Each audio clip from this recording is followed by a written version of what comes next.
O ngayon, nasaan ang tapang mo, Auntie Claire?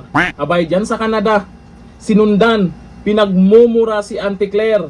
Ang resulta, parang basang sisiw lang siya. Tameme siya. O ito, panoorin natin ang video na kung saan sinalubong si Auntie Claire ng mga OFW na galit sa kanya at syempre sa amo din niya. Ito ang video. All ang mga Pilipino, Shame on you, Claire, Auntie Claire. ninyo ang kwarta sa flood control. Shame on you, Auntie Claire, Auntie Claire. Kaya na, si Auntie Claire. Why baby?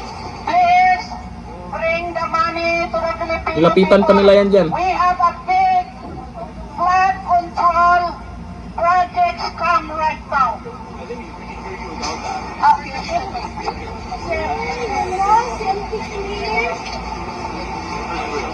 Kapal ng mukha.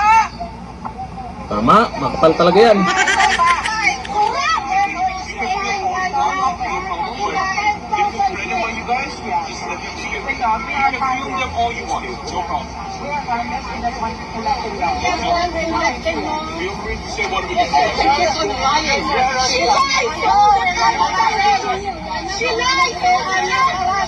Oh, come on. Harassing? Look what you did in the Philippines. Grabe, galit ng mga tao.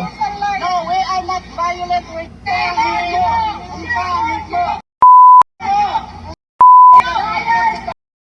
Oh, malulutong na mura ang inabot kay Auntie Claire dyan. O ngayon, Auntie Claire, nasaan na yung tapang mo?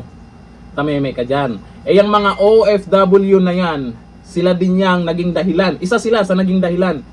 Kaya ka nandyan. Libre yung pamasahe mo dyan. Malamang galing din sa tax ng taong bayan yan. O Auntie Claire, sinungaling ka daw. Eh, sabi nila si Auntie Claire daw, nagpapakalat din daw ng fake news ah. Ako po. O ayon dito sa nagkomento, Auntie Claire ha. O ito, ayon kay Edgar Iray Ardales. Deserve mo yan, Auntie Claire. Grabe, kahit sa Canada ha, Auntie Claire din yung tawag sa kanya.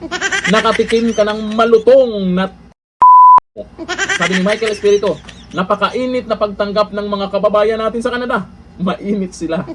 Sabi ni Daisy Adano, Auntie, di ata nakaubra yung attitude ah. Ito sabi ni Luz Lorelia, sa wakas, nakapunta din ng Canada si Auntie na walang gasto sarili kundi taxpayers money. Sabi ni Ma'am Cathy, pang Pilipinas lang pala tapang ni Auntie Claire. Alam din nila yan na marami nang galit sa kanila. Pero syempre, kung may ganyan, sige, go lang. Pero mag-isip-isip ka, Auntie Claire, na hindi naman panghabang buhay na kayo'y nandyan. At lalo na ngayon, maraming galit na sa inyo. Hindi lang dito sa Pilipinas ha, pati ang mga OFW. O ano, Auntie Claire, nakakahiya na ba? Pero hindi mahiya yung mga yan. Ang kapal-kapal ng mga yan. Kasi may ganyan. Hanggang dito na lang ang video.